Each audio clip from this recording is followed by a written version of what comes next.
So a little bit about myself and how I came into this topic. I'm originally from the Northeast, and I did my undergraduate in Pennsylvania. My original goal was to get into filmmaking, not write about it and not study it, but I was the guy with the movie camera in college. I would shoot dopey horror films and music videos, and I had a friend who was looking to break into the film industry, and his father lived in Stuart, Florida. He ended up moving down to, there we go.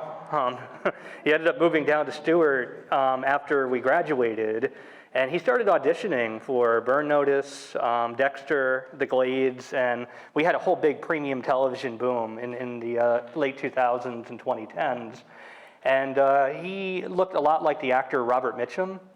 And he also gotten very close with Burt Reynolds in his acting and theater school in Jupiter. So we had this harebrained idea at 22, come down to Jupiter, come meet Burt Reynolds and pitch a script to him and do the tell-all story of Robert Mitchum. That didn't happen. But I did get a chance to meet Burt Reynolds. I got involved with his film and acting school in Jupiter, and I fell in complete love with the independent filmmaking community in South Florida. My life ended up going down, we're gonna cut in and out here. My life ended up going down a different direction. I enrolled in a master's program at the University of Central Florida, but still remained close to my filmmaking friends. When I moved on to my PhD, I watched as the film industry in the state slowly started rolling up, and more productions started having the Georgia Peach logo at the end of the credit reel instead of being made here in Florida. And when you're fishing around for an interesting dissertation topic, and that's a very rare thing to have happen, I found it. And that investigation led to the book and the presentation that I'll be covering tonight. So we'll go to the next slide. Before we do begin, I'm going to start on a more downbeat note before we get funny again. One of my very close friends and mentors and two-time Salon speaker, Jim Clark, sadly passed away last weekend, and he was the individual who was a big inspiration for me, major encouragement, both in my writing of this book and dissertation, along with joining the speaker series. So I do want to play just a very short tribute from our friends and colleagues at News 6 in Orlando, just to acknowledge his contribution. This morning, our guest, Dr. Jim Clark, UCF history professor, News 6 political analyst. Great to see you, sir. Good to see you, sir. Jim Clark was a familiar face on News 6. I would text him or send him an email and essentially say, I'm putting the bat signal up. That meant I need Jim Clark to come in and talk politics. Anybody who was touched by any controversy lost. Remember, he inherited huge inflation. The Florida Supreme Court has the power to take them off the ballot. He was more than just an expert. He was also part of the News 6 family. Jim Clark, thank you so much. We appreciate you. My son was born 2 years ago.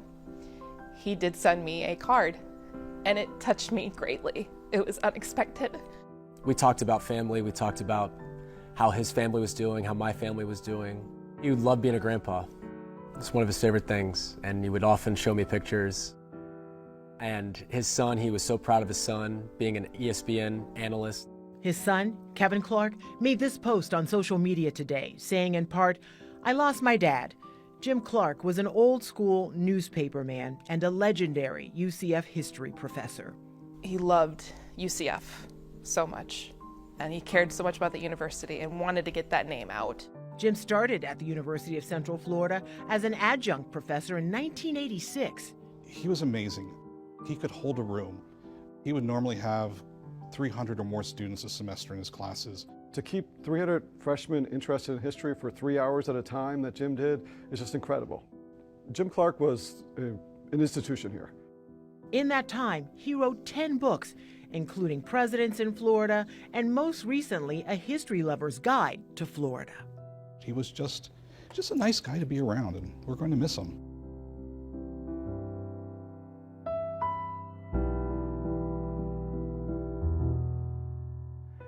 All right, so now let's have fun. As Jim would want, please, yes, let's give him a round of applause. Yes. Yeah, Jim would definitely want the show to go on and be like, oh, this is how I get my special mention, finally. In my book, he is in the acknowledgments, but he's in 5th place, and he made fun of me quite a bit for not making him the top billing, so lo and behold. So from my research that I carried out, what I found is that the story of filmmaking in Florida is one of an incredible series of different movements and acts at different periods in the history of the American film industry. Florida gave California a very close run for its money. At one key point, it nearly was at least the third most sought after filmmaking location in the country. And of course, right now we're in a bit of a nadir and a bit of a lower area of production. But that usually means that there's a moment and room for additional opportunity. And that's what we're going to interrogate for tonight. So with that, let's go ahead and take a look at the first recorded images of the state of Florida. From the research that I've carried out, what I can verify is that the first recorded images of the state of Florida happened in and around the lead up to the American entry into the Spanish-American War. Oop. Try again. Oop. Nope. There we go. Well, I'll just leave them up. So anyway, February 15th, 1898, the USS Maine sinks in Havana Harbor. And with the sinking of the USS Maine, there is all kinds of war fervor driving up. William Paley was commissioned by William Randolph Hearst, who infamously remarked, "You furnish the pictures, I'll furnish the war." And he also meant not just literal images in the newspaper, but the actual moving pictures. Paley ends up going down to Key West, and he captures the funeral for the victims of the sinking of the USS Maine. And he also stuck around Key West just long enough to capture the exact moment the United States declared war on the Spanish Empire. So for all intents and purposes, this could be considered the first time in motion picture history a major historical event happened and was recorded on film in real time. For the next 10 years or so, the film industry is mostly based in and around New York and New Jersey, more specifically Edison's Menlo Park Laboratory. But then in December of 1908, there is a major breakthrough in the American film industry. The Motion Picture Patents Company, formed by Thomas Edison, consolidates the patent pools of 9 different motion picture companies, including Kalem Studios. Then the mayor of New York, on Christmas Eve of 1908, calls for a citywide Nickelodeon ban, shutting down all film and movie productions in the state, or in the city and outlying areas. The challenge here was then, where else could they get productions done while everything was at a standstill in New York? So Kalem packed up their acting troupe and their film equipment, and they arrived in sunny Jacksonville. And Jacksonville emerges as the world's winter film capital. Over the next 6 to 7 years, a number of other Edison-affiliated studios start coming to North Florida. So where other filmmakers like Carl Laemmle, Adolph Zukor, William Fox, who started very small independent outlets like Universal Studios, 20th Century Fox, and so on and so forth, what the Edison-affiliated studios started to do was invent something quite different and unique and novel. And one of the most interesting types of films to emerge from Kalem in particular were a number of location-based film dramas that they would make. See, Kalem, unlike many of their contemporaries, would take their camera outside and do incredibly dynamic action sequences. In fact, if anything, they end up being responsible for inventing many of the templates that we later see in the modern Western film. Before you had the Western, you had the Southern. Before you had John Wayne, you had Jean Gontier. Jean Gontier was a writer and director and scenarist who was enamored by the stories of the American Civil War. Keep in mind, the Civil War was just 40 years removed from when these films were being shot and made. So one of the stories that she honed in on was the story of a Confederate spy by the name of Belle Boyd, who would disguise herself as a Union soldier to infiltrate enemy lines. The series was widely popular, and it really helped to put Florida and Jacksonville on the map. And in fact, we can even perhaps speculate and wonder, could Florida have been the first Hollywood? And ultimately, what went wrong to prevent it from actually coming to fruition? generator. So why is it empty today? Okay, this is almost it. Imagine this happening in your city. Right now, I'm at Monroe and Davis in Jacksonville, where a mob of more than 1,000 extras almost completely destroyed a saloon in the movie The Clarion. Like, totally destroyed it. Okay, do I look like that guy? This happened more than once. Here's a crowd chasing a baby carriage down the street in downtown Jacksonville. It held a very large baby. By the mid-1910s, Jacksonville residents were starting to get sick of movies overrunning their town.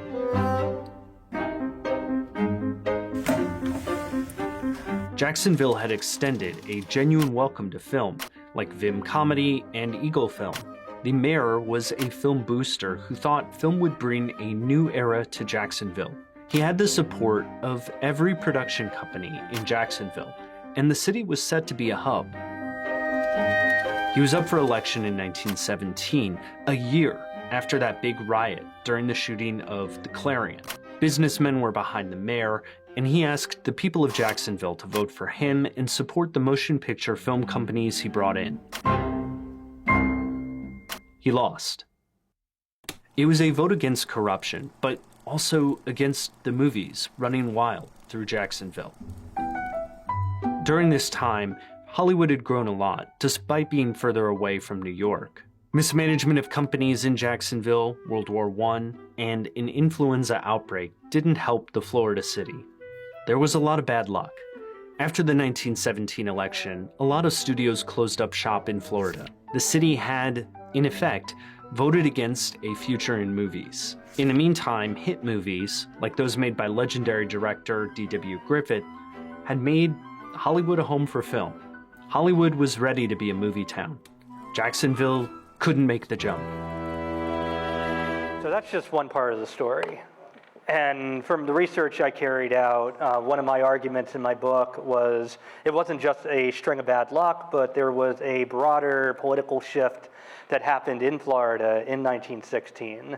A self-anointed cracker messiah, originally from Alabama, a Baptist minister by the name of Sidney J. Katz, announced his nomination to run for governor of Florida. And he did not win the endorsement of either the Republican or Democratic Party ticket. Instead, he ran on the Prohibition Party ticket. And he won. He becomes the only governor in Florida's history not to be elected by a major party. And prohibitionists, aside from hating alcohol, fun, and joy in general, also hated the movies. They passed a series of what were known as Sunday Blue laws, because as good, God-fearing, upstanding citizens, you should be going to church on Sunday, not to the bar, not to the movies. And in fact, prohibition is enforced in Florida 3 years before the rest of the country has the 18th Amendment imposed. So that's probably why our rum runners got so good by the time prohibition actually hit. So needless to say, there's a bigger political turn also happening in the state at this moment in time. And J.E.T. Bowden, the mayor of Jacksonville at that moment, was far more libertine. His initials, John Edward Theodore, were often transposed to be Just Easy Times Boys. And in addition to being in good with the movies, he also ran on a pro-gambling platform. He wanted to basically turn Jacksonville less into Hollywood, more into Las Vegas. So that is where this very sober lawyer featured right below him by the name of John W. Morton, also future governor of Florida, ends up running a counter-campaign against him. So Bowden is beaten, and the industry doesn't completely go away in North Florida, even after that fact. As the movie studios begin to leave, can we go to the next slide? We end up also entering into the story a itinerant, next slide, it's not working, oh, there we go, perfect. We end up with an itinerant movie producer by the name of Richard Norman. Originally from Middleburg, Florida, he had traveled to the Midwest, and he had a really cute gimmick in mind as he got into the film industry. He shot a feature film, and then he would go to a small town in the Midwest and pretend that he was shooting it for the first time.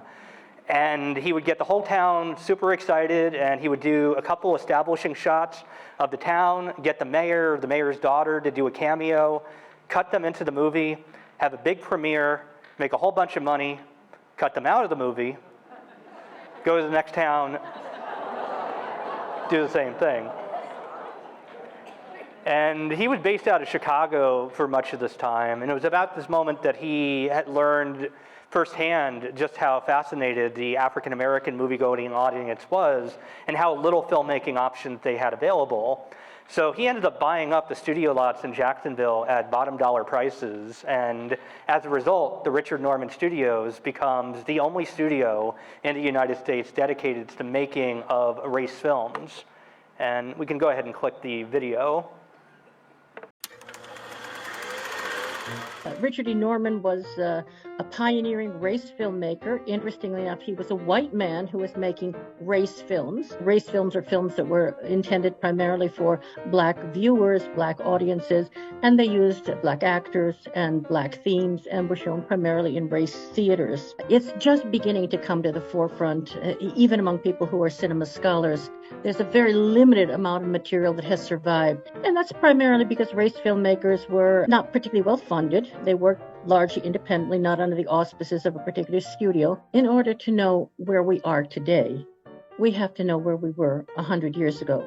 So I think these are extremely important, not simply interesting films in themselves because they're fictional films, but they're also very interesting documents in terms of Jim Crow society and the socio-historic context of that particular time. And it's worth saying that the Norman films were incredibly popular, both with black and white audiences alike. The tragedy for Norman Studios wasn't anything from the outside, but it was a change within the industry itself. With the transition to sound, Norman anticipated this, but he didn't know what the sound device would be the standard that projectionists would end up using. So Warner Vitaphone became the standard that most movie theaters would ultimately use when they started to transition to sound. He invested over $1 million in a device called a camera phone that nobody used. And unfortunately for Norman, he then lost all his money and was not able to make a sound feature film. And the studio itself ended up falling into receivership several decades on. Fortunately, it has since been turned into a silent film museum in Jacksonville. Right now it's open only every other Saturday, but they're gaining additional funding and a lot of incredible local support. My colleagues at the University of Central Florida played a key role in Norman Studios receiving its national landmark status and protection by the National Park Service. And then lastly, Richard Norman's only surviving feature film, The Flying Ace, is about to have its 100th anniversary next year in 2026. And it has since been selected by the Library of Congress for its cultural and historical value. So this is a cutting edge topic when it comes to film history, but it also is, I think, a very important example of how we're still learning new things about our state and our heritage. Filmmaking didn't just happen in Jacksonville during this period. All kinds of colorful characters filled in that silent film era. One of my favorites that I came across was a one-armed lion tamer by the name of Captain Jack Bonavita. You want to guess how he lost his arm? And I went through probably about 3 or 4 different film reels where he uses his prosthetic arm and has it ripped off again by a lion. And he acts surprised every time. And of course, we had a number of other film cities in Florida throughout this period. St. Augustine was a satellite for the Jacksonville Film Colony. Orlando had a very short, ill-fated bid to build a movie studio with a company called the Authors Production Company. I did find old Orlando Sentinel records that verified at least one movie called The Broad Road did premiere at the Beecham Theater and never was shown again. And the studio immediately folded, so we could probably imagine how well that went. Fort Lauderdale was a favorite stopover for D.W. Griffith. After he was done with Hollywood, he built a studio in Queens, but Queens isn't really great for tropical settings or anything more than urban jungle. So he would come down to Fort Lauderdale to shoot a number of South Seas romance films. Miami had its own ill-fated attempt to build several film studios. E.G. Sewell, who founded the Miami Herald, invested in a studio, and then the 1926 hurricane came and did very swift work. David O. Selznick and the team over at MGM began to experiment with an idea of building another picture city modeled after Universal City in Los Angeles near Hobe Sound. Unfortunately, the 1928 hurricane came and wiped out those grounds as well. And by the time we get to the transition to sound, Hollywood certainly is firmly entrenched, but filmmakers are still looking elsewhere for other opportunities from time to time. Buster Keaton had gotten locked into a disastrous contract with MGM Studios, and MGM tried to put him in a duo, and somebody with Buster Keaton's ego was not going to work within a duo. So he broke the contract, decided to go independent, and he formed a company called Flamingo Studios, and he comes to St. Petersburg to scout around locations. At least from what I found out, he did not really do much filming. In fact, evidence says that he did most of his work in a local bar, where from time to time he took his pants off to sweep the floor with them. So he was going through some stuff.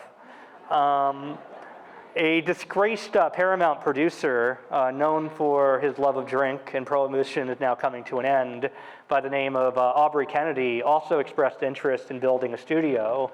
He got about $100,000 in local spending to build that studio, and then when he went back to New York to raise more funds, he gets into a drunk driving accident and never comes back to Florida again. 3 movies do get made in St. Petersburg, but they are remembered as 3 of the worst movies in cinema history. And up until very recently, I had at least a clip of one of these films. Consider yourself lucky. Needless to say, this was the ill-fated moment that Tampa Bay attempted to become a second West Coast and came up a little bit short. There we go. So that said, now we're going to move a little bit closer to home to Silver Springs. And this is where I can introduce you to an Ocala high school swim coach by the name of Newton Perry. Perry became very close friends with an Olympic high diver by the name of Johnny Weissmuller. In 1928, he came to Silver Springs to film an Olympic diving video called The Crystal Champions.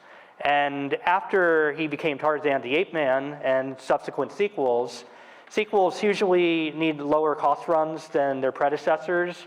It was Weissmuller who had Perry suggest that they end up filming Tarzan Finds a Son in Silver Springs.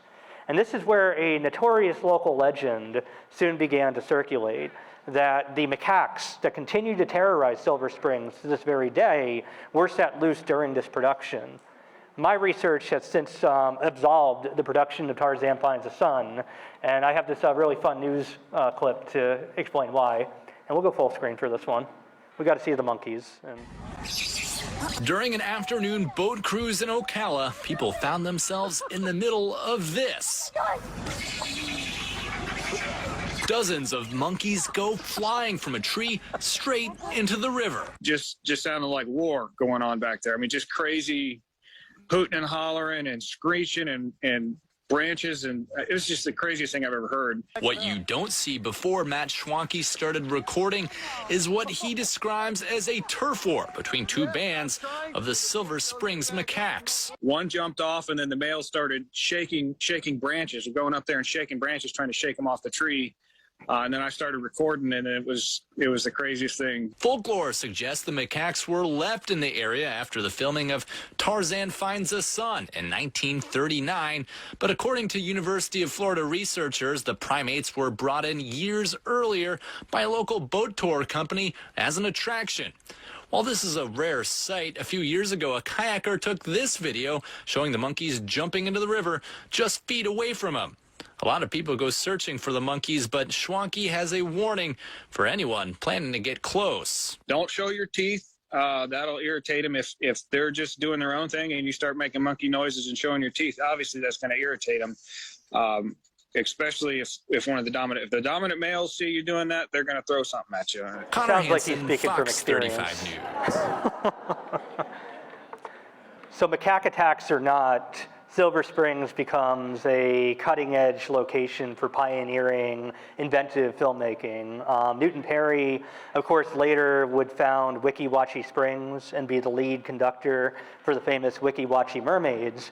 But before that, he did a number of underwater aquabatic scenes that filmmakers would come from all over the world to capture. And in fact, I have this really fun British Pathé newsreel where you could see one of Newton Perry's underwater symphonies being experimented with. What was very novel was that he invented a hose that performers could use to breathe underwater for extended periods of time, so they could do incredibly long scenes like having underwater picnics and all kinds of dance routines. So we'll go ahead and hit the play button on this. Gliding smoothly along the tree-barred reaches of Silver Springs, Florida, you come face to face with one of nature's miracles. The water is limpid and crystal clear. It's a perfect setting for submarine photography. But if you must take underwater pictures, you can't be over careful. The main essentials, of course, are a watertight camera with special lenses. Thus equipped, you can wander about at your leisure, looking for subjects for your album. Our cameraman was exceptionally lucky. He happened to be strolling along the bottom when members of a touring underwater show were rehearsing some of the tricky bits. And did he dry up? Yes, he just didn't. The stroke the girls use is a kind of crawl, but it's one of fate's kindest strokes for our picture hound.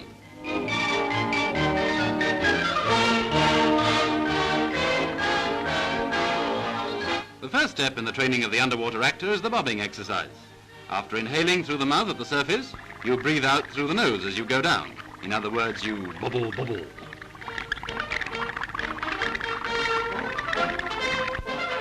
The water's calm enough, but just look at the waves. If those lips could only speak, they'd say that underwater swimming is a fascinating thing. And here's another. Yes, just look her over. When I show these clips to my film students, I just have to tell them it was a different time. So that said, Ocala really does become this sort of mecca for a lot of very inventive location filmmaking, and perhaps most famously, we have the adaptation of Marjorie Kinnan Rollins's The Yearling. So in 1938, the #1 best-selling novel was Margaret Mitchell's Gone with the Wind. That was the movie that, of course, put Georgia on the map for the first time within the mindset of American filmmakers. Well, Rollins's The Yearling came in to a very close #2.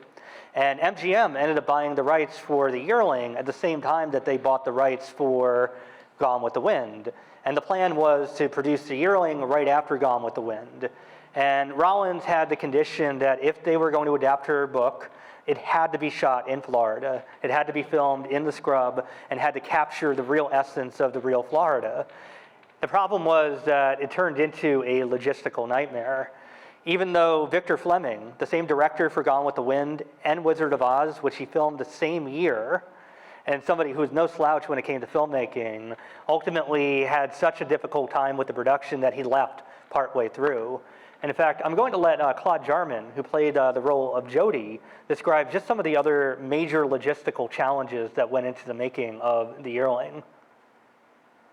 We'll go ahead and click. Yep, perfect. And MGM bought it, and they started to make it in 1930.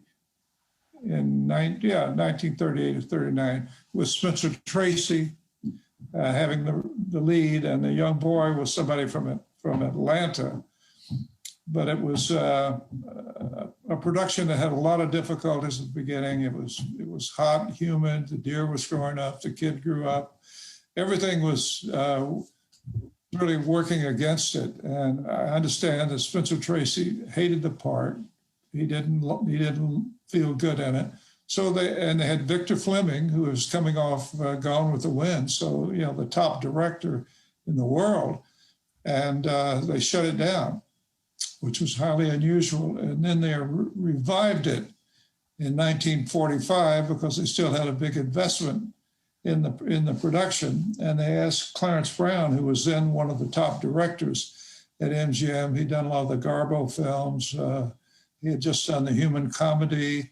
He did National Velvet with Elizabeth Taylor. So he had worked with animals and he worked with kids. So, well, okay, Clarence would be great for this. And so he took it on, and he decided that he wanted to play the lead of the young boy, someone from the South. He did not want a Hollywood. We're talking about Roddy McDowall or people like that. But he said, I will go find my Jody. He took a tour of the South, and he had a unique opportunity. He would go into a city, for example, he came into Nashville, and he immediately went to the Board of Education, and he talked to the head of the Board of Education, told him who he was, what he was looking for, and said, I would like to go look in some rooms of the schools, of the fifth grade schools around the city. And if I see anyone I like, I'd like to be able to talk to them. And if I don't, no one will know that I was even here. And he came to my school on a Valentine's Day, February 14, and he saw me standing up, taking down Valentine's, I guess. And immediately called me to the office, wanted to talk to me. And it eventually went on, try to cut it a little short, where he came out to the house and said who he was and would I be interested in going to Hollywood for a test. And of course, my parents, so there were a lot of issues that we had to deal with. But that's exactly what happened. My father and I went to California for a test. And what's really interesting was there were 3 or 4 other kids there. But Clarence Brown told my father, said, we don't need to take a test. He's the kid. We're going to use him. And so that was how it all came about. And he was the director, and so he chose me. And it was a very, very difficult film to shoot. It took almost a year. From the time we started in April until the following December. So you're looking at a year and a half before it ever came out. And with that in mind, most of the Florida filming was done between April and September. So great time to be filming in Florida. And the film, of course, is a classic without question, and it is a film that swept the Academy Awards in 1946, but it left many studio executives with a less than favorable impression of Florida. Most notoriously, a Orlando filmmaker named Arjan Hugh had a meeting in 1954 with Adolph Zukor. Arjan Hugh had an idea to do a biography of Chief Osceola, and he had written a screenplay and a treatment, and he was shopping it around to all the studio executives. And when he suggested that the film be made in Florida, well, basically Zukor said, we made pictures in Florida once. They don't want them. They don't know what they're talking about in Florida. In Florida, they have has-beens and never-make-its. They have convoys and operators. And basically what he just says is that the business can kill you anyway.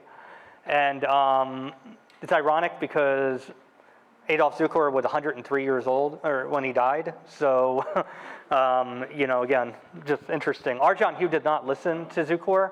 He remains in Florida all the way up until his death in 1991. And he continues to invent very creative and distinctive genre films. In fact, his Chief Osceola biography does get reworked into a film of his own called Naked in the Sun. But also, like Hollywood studios do today, they copy productions, and they usually have competing, dueling narratives. Perhaps most famously, we see in the 1950s a number of films that were set during the Seminole War, and these were known as cracker westerns, perhaps the most famous of which was The Distant Drums, starring Gary Cooper, filmed and shot on location in and around the Castillo San Marcos and also in the Florida Everglades. Governor Fuller Bryant, so we'll go ahead and play the trailer and I'll tell the story.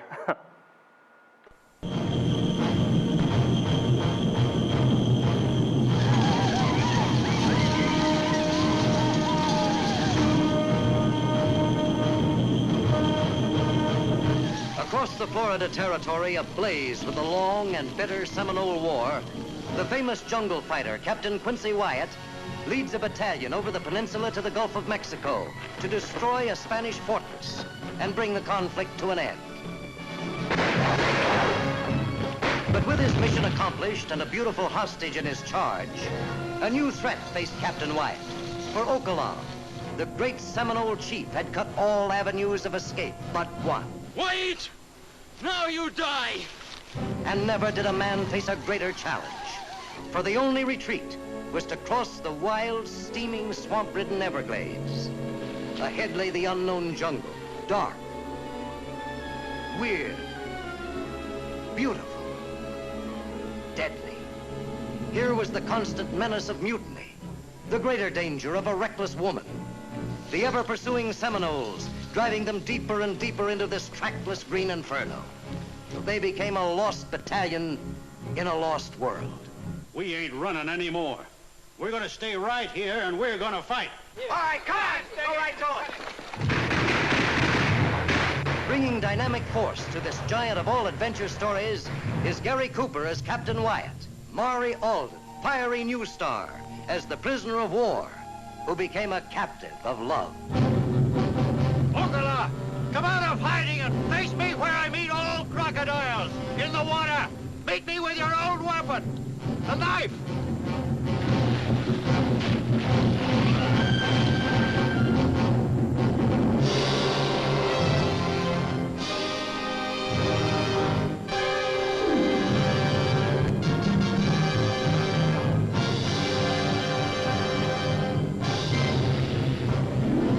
Exit out. Yep, perfect. Doesn't get more Florida than that right there. So Newton Perry, who we met earlier, the friend of Johnny Weissmuller who got Tarzan Finds the Sun to be shot at Silver Springs, also was a stunt double for the Distant Drums. And interestingly enough, he has a pretty fun addition to film history. He plays a number of soldiers throughout the film. He dies, I think, 10 different times being dragged under the water. But during one particular death, he had the sound effects superimposed over him, done by a singer named Sheb Wooley, and it's known as the Wilhelm Scream. Now, if you don't know the term, when you hear the sound effect, I'm sure you will recognize it. George Lucas, Steven Spielberg tend to love to use this sound effect when the bad guy gets shot or somebody falls down. So if we click on the Cracker Western hyperlink at the top, we should be able to see Perry go to his fate.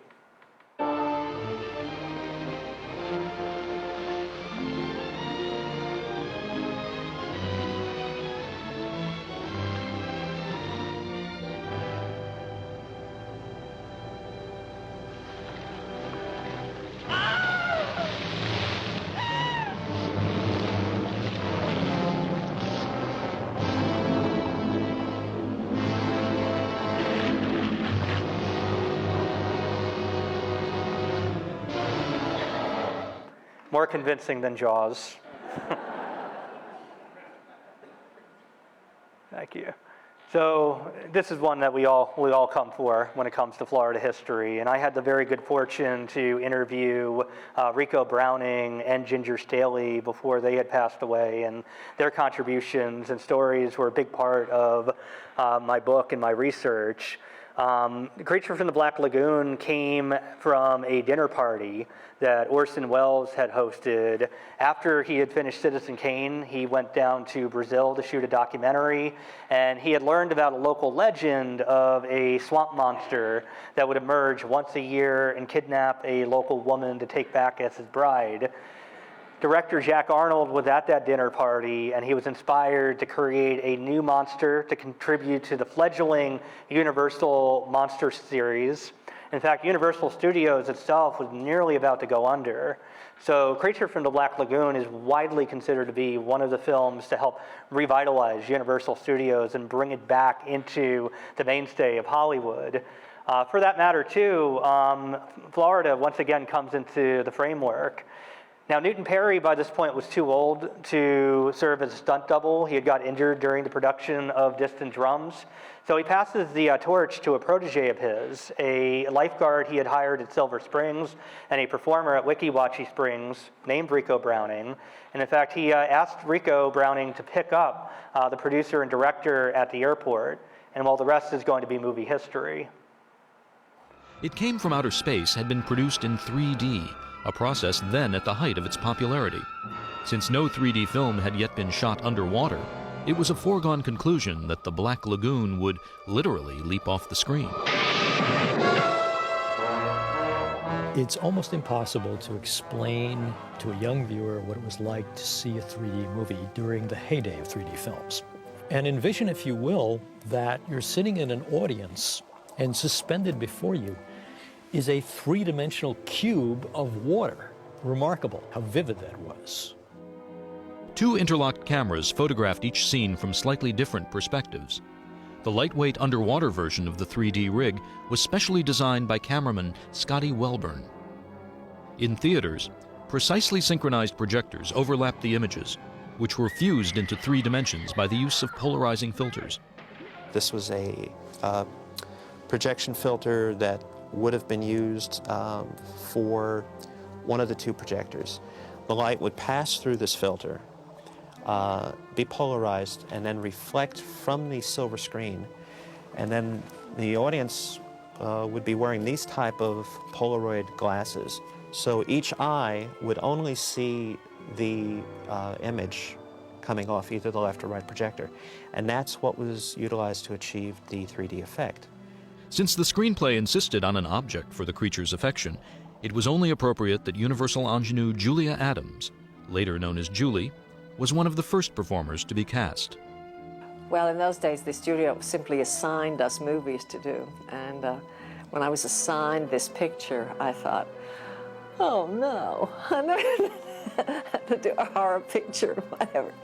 So, but I was a pretty good little girl, so I usually did what they said. And then once I got into it, I had a lovely time. Actor Richard Carlson, the star of It Came from Outer Space, became a fixture of science fiction films through his portrayals of scientist heroes. Quite a change for Hollywood, where most scientists were mad, or at least bent on world domination. He had a wonderful kind of sophistication about him that I thought worked very well in these pictures, because when you put Richard Carlson there and he believes in what's going on, it gives it a great ring of truth, because you think, wow, it must be true. But what would the creature look like? And more important, who would play him? The first actor considered for the role was Glenn Strange, a former stuntman who had played the Frankenstein monster in 3 Universal films.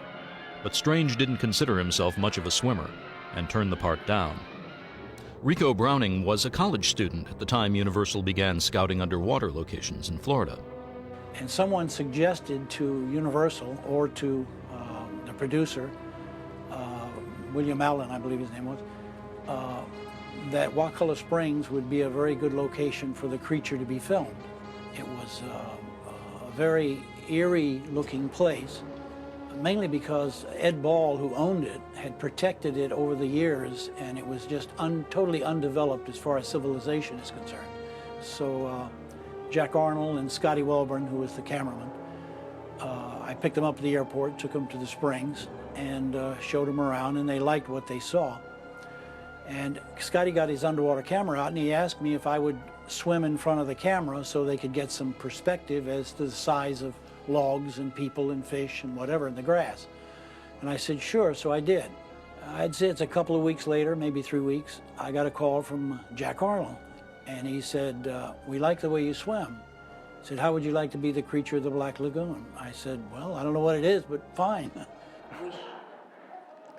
Good advice for life, right? You just dive in. And when I interviewed Rico, he described how it was almost impossible for him to see out of the creature suit. So he would every so often swim completely off course and need to come up for air.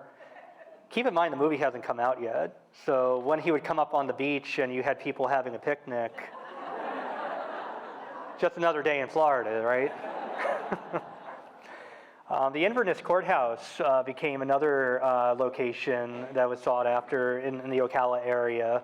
I actually just finished giving a Florida horror talk at that courthouse. They have a little mini museum dedicated to Elvis and his appearance in Follow That Dream. One of the costume designers for Creature from the Black Lagoon, a man by the name of Earl Jernigan, had a very soon-to-be famous nephew by the name of Tom Petty.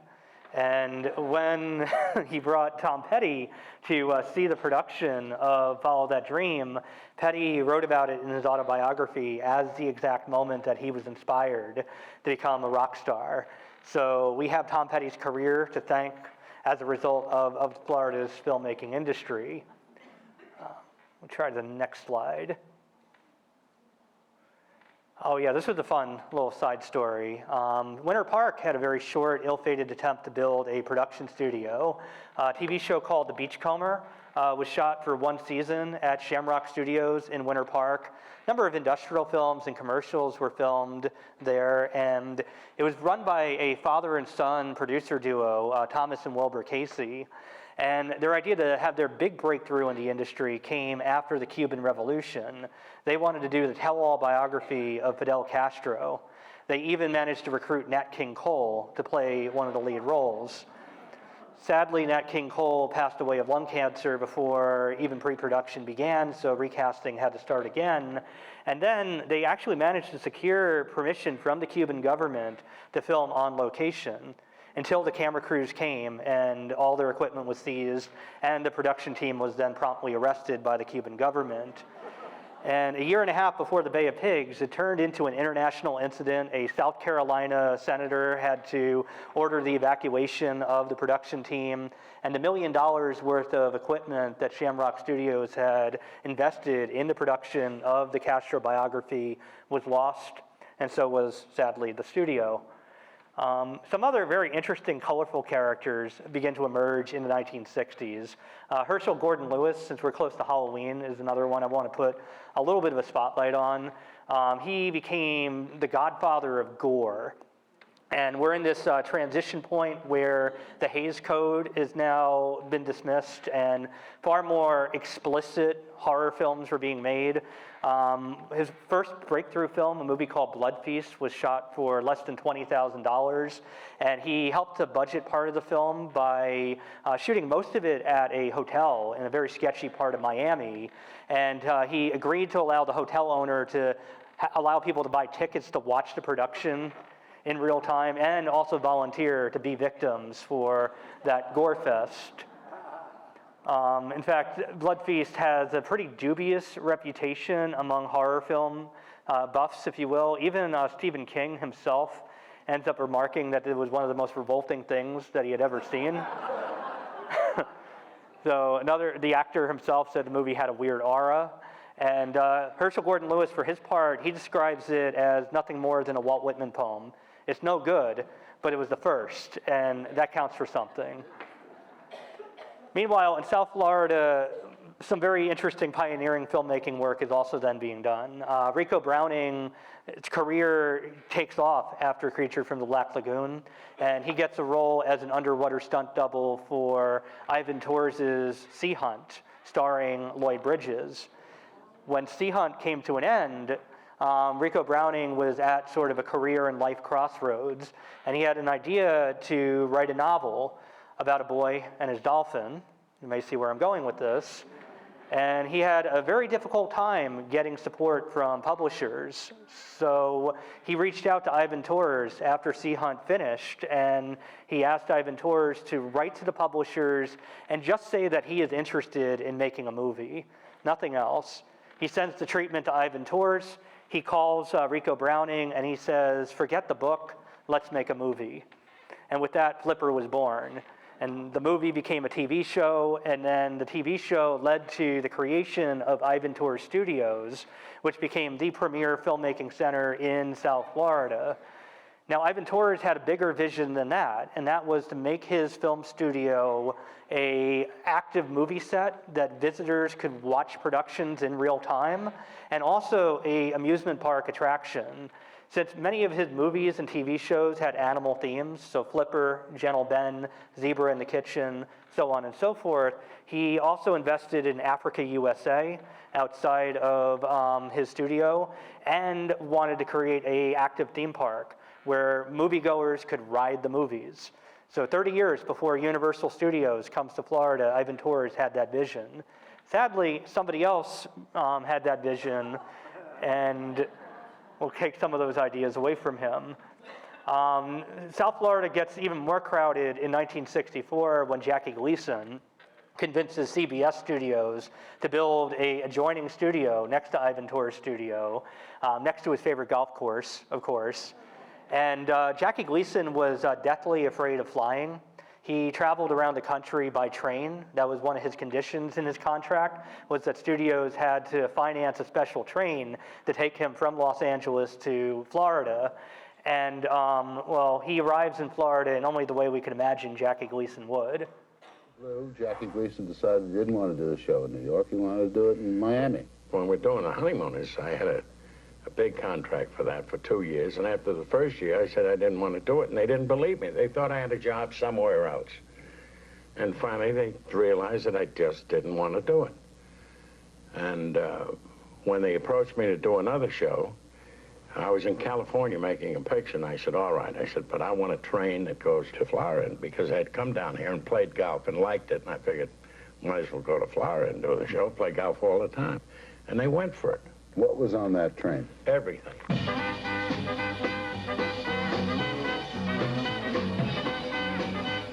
We had 2 Dixieland bands come from California.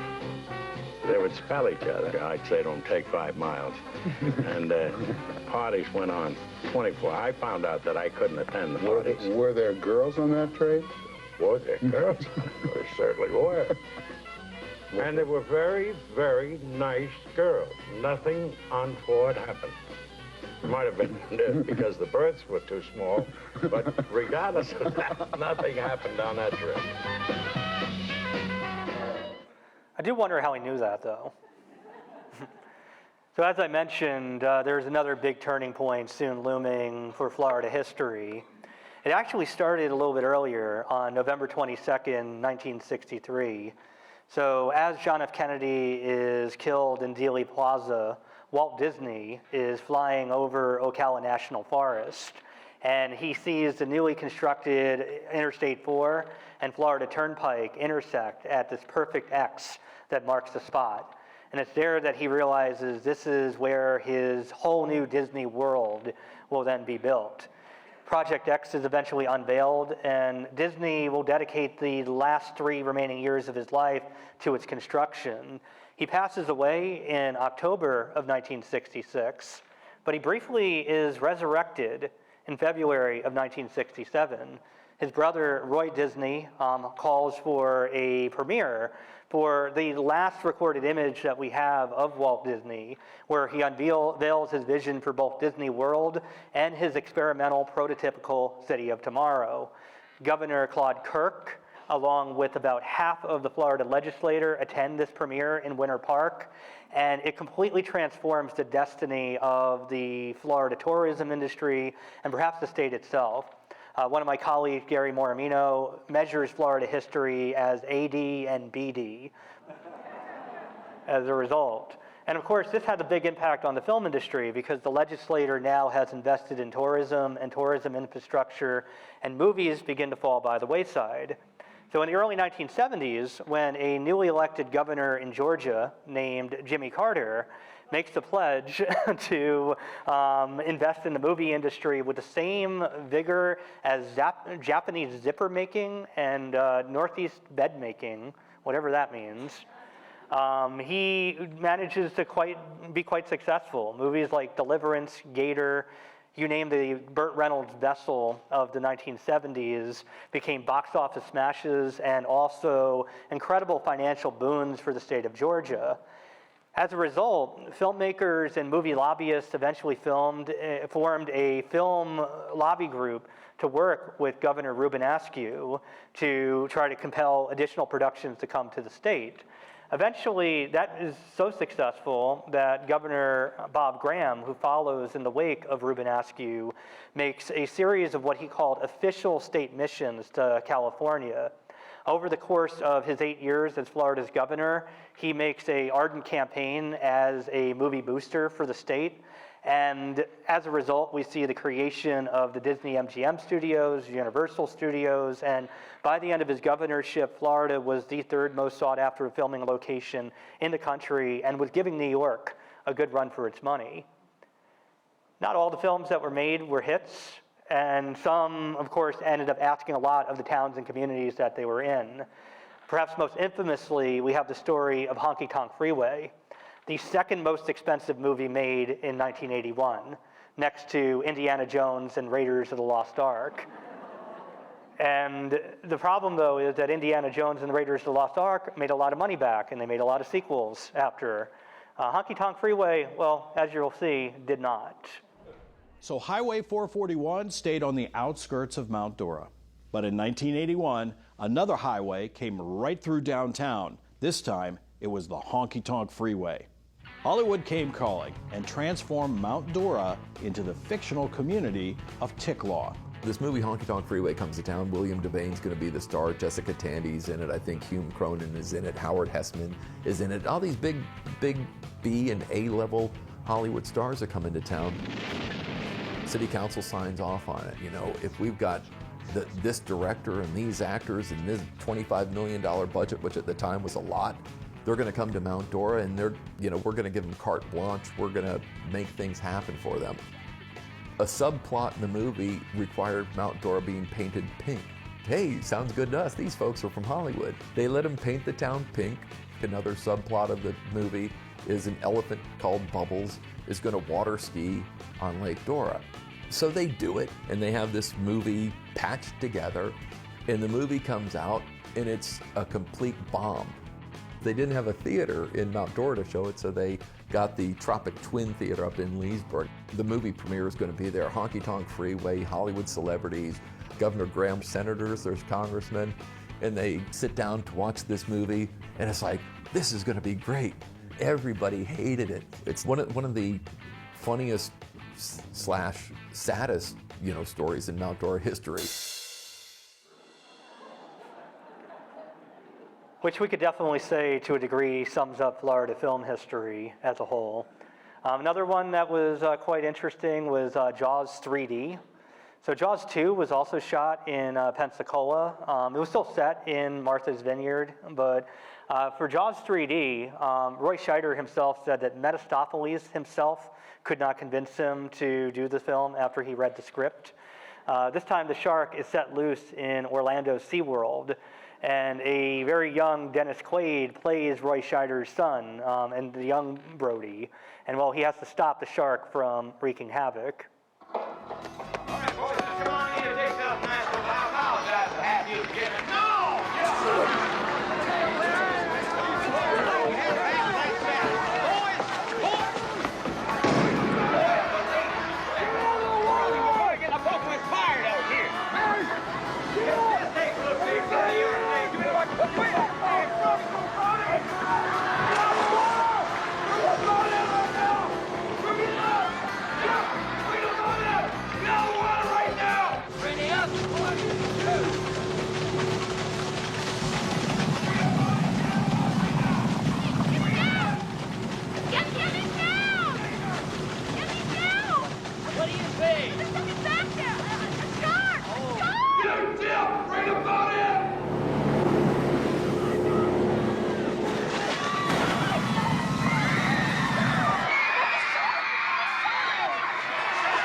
We know what's going to happen.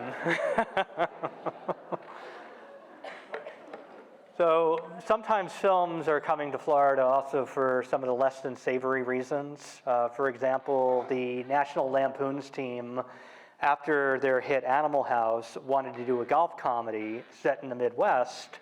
However, the National Lampoon's team relied very heavily on illicit drugs in order to get their productions done, and they were concerned that if they smuggled those drugs into Illinois or Wisconsin or somewhere else, they were going to get busted. So why not go closer to where the drug trade is coming into the U.S.? And Plantation and Davy end up becoming where Caddyshack is then filmed. When Brian De Palma and Oliver Stone decide to do a remake of Howard Hawks' Scarface, Shame of a Nation, they of course recast the role instead of an Italian mobster. We have Al Pacino playing a Cuban Manuelito. You can imagine how the Cuban community in Miami felt about this. In fact, Miami Commissioner Demetrio Perez called for an obstruction campaign for the production, asked Cuban Americans to block access to fire hydrants, access to electric sockets, and within about 2 weeks of trying to film on location in Miami, De Palma throws up his arms and he ends up moving back to California. The movie is still set in Miami, doesn't make Miami look great, but the $5 million that would have been spent in Miami got spent in California instead. So a year later, when a producer named Anton Yurkovich and director named Michael Mann pitched to NBC an idea for a TV show called Miami Vice, this time the city commission office was a little bit more receptive. They had just one condition. You could show crime in Miami, just make us look cool doing it. And they succeed in doing so. There's a massive tourism boom that comes as a result of Miami Vice. In fact, some credit Miami Vice for saving the Art Deco district on South Beach, which was nearly slated for demolition had it not been for the surge in tourism that came as a result of the series. And in fact, I'll skip this one, but Orlando too, by the 1990s, also has a major movie boom. I grew up, of course, in New York, as I mentioned, and at least once a year, my family would drive down to Orlando, and we'd watch live screenings of Nickelodeon programs. I even auditioned once for Legends of the Hidden Temple. Didn't get in. Not bitter about it at all. The last of the hand-drawn animated films made by Disney before they went full computer were done right here in Orlando. So Lilo and Stitch, Moana, Brother Bear, these were really the last of this art form that has since all but disappeared. And last but not least, Mayor Bill Frederick of Orlando, much like J.E.T. Bowden in Jacksonville in the 1910s, was so invested in the movies that when Richard Donner was looking to blow up a building for Lethal Weapon 3, he volunteered the old Orlando City Hall. And if we can enlarge this video clip, you can hear Bill Frederick talk about the experience. Decided to build a new city hall, and we actually completed the building, and it was surrounding the old city hall, and we had to take that down, and the way they decided was to blow it up. So we ended up selling it to the people that were filming Lethal Weapon, and we had Mel Gibson and Danny Glover and a ton of people that surround those kind of activities. But they were just really nice people, very friendly, very accommodating. And the night that we actually blew up the building, Danny and Mel did the stunt. They came running out the front steps just as the gas and all of that stuff. That wasn't actually the building going down, but the simulation of it. They made it look like that. They came running out the front, jumped over a car that was parked. We came down in a truck. There were several of us. I was dressed up as captain of the bomb squad who had been called. And I had my one speaking word in a movie, and that was bravo. We already had built the new city hall, which was very close to the old building. And I've seen things blown up before, and sometimes it doesn't work quite like you want. It had to come straight down and collapse, which it did. But had it gone over and damaged the new building, I think I would have been the goat of that. So I was relieved. It was a fun episode. You don't get many of those, but it was one that we look back with fond remembrance. I love that he just casually mentions I've seen things blow up and then just doesn't elaborate at all. On top of that, too, I interviewed a couple of the cameramen who were there for that shooting, and they told me they tried to play a prank on Richard Donner by asking if were supposed to have the camera rolling when the building blew up. He didn't think it was funny. But moving on, go to the next slide if we can. we see a major boom of especially premium cable television, a lot of really interesting middle budget films being made in Florida throughout the 2000s and 2010s. As I mentioned at the start of my talk, this was the Mecca for me. This was where many up-and-coming, independent-minded filmmakers would look to for opportunities for storytelling. Unfortunately, more recently, within the last 10 years, we've seen a very serious rollback in support by the state legislator when it comes to allowing for tax incentives and additional resources for movie productions. In fact, John Lux of Film Florida has described the experience starting around 2015 and 2016 to be almost the equivalent of the flip of a switch, where shows like Bloodline with Netflix were originally slated for 5 seasons. It got cut short after 3 seasons. There was a show called Ballers starring The Rock. They just relocated the production to California and changed the setting to California. And the list kind of keeps going on. In fact, Film Florida to this day now estimates about $2 billion in local spending. So again, think back to what I mentioned before about Scarface. It's shot in California, spent in California, still about Florida. All that spending ends up getting lost as a result of that. And it's almost become a punchline where it's set in Florida, it's probably made somewhere else, whether it's Louisiana, the Carolinas, or worst of all, our mortal enemy, Georgia. And, you know, when Ben Affleck was looking to scout locations for Live by Night, a gangland drama set in 1930s Ybor City, he found it was cheaper to build a fake Ybor City in Georgia than it was to actually film in the real place. And that's become a challenge when it comes to our local industry, but I also think it opens up a number of unseen opportunities. Perhaps most notably, the fact is that Florida is not as beholden to major studio conglomerations like Paramount, like Disney, and it has much more of a haven for independent personal stories to actually come to light. And in fact, to bring this all full circle, I started writing this book during the COVID pandemic. So this was a pandemic hobby that just got completely out of control. And at least, you know, I have something to show for it. But what was very interesting was when I started my research, this story hit just as lockdown began. There was still one movie theater in the United States where first-run box office receipts were being recorded, and it was the Ocala Drive-In. So just miles down the road from Silver Springs, where all those pioneering works in underwater filmmaking were being done, we had movies like Swallow receiving a little over $1,000 in the US box office. And John Watsky, the owner of the Ocala Drive-In, became an internet celebrity in April of 2020 when all this went down. And well, his remarks essentially were, this is the equivalent of being the last dinosaur standing. Never in the day did he think that he would be at the top of the box office, but he was the only one at the box office. So it's not hard to be the top if you're the only one. And he came from a family that had 100 years of connections to the movies. His grandfather ran a projectionist union during the Spanish influenza pandemic in 1918. He put food on the table for New Orleans projectionists when movie theaters were shut down during that time. And of course, Watsky adds, the old saying is that the show must go on. It's not a saying, it's a way of life. The show must go on, and it will go on. And in our story of Florida film, it's just beginning, and it's going to get more and more interesting from this point forward. So thank you guys, you've been a wonderful audience.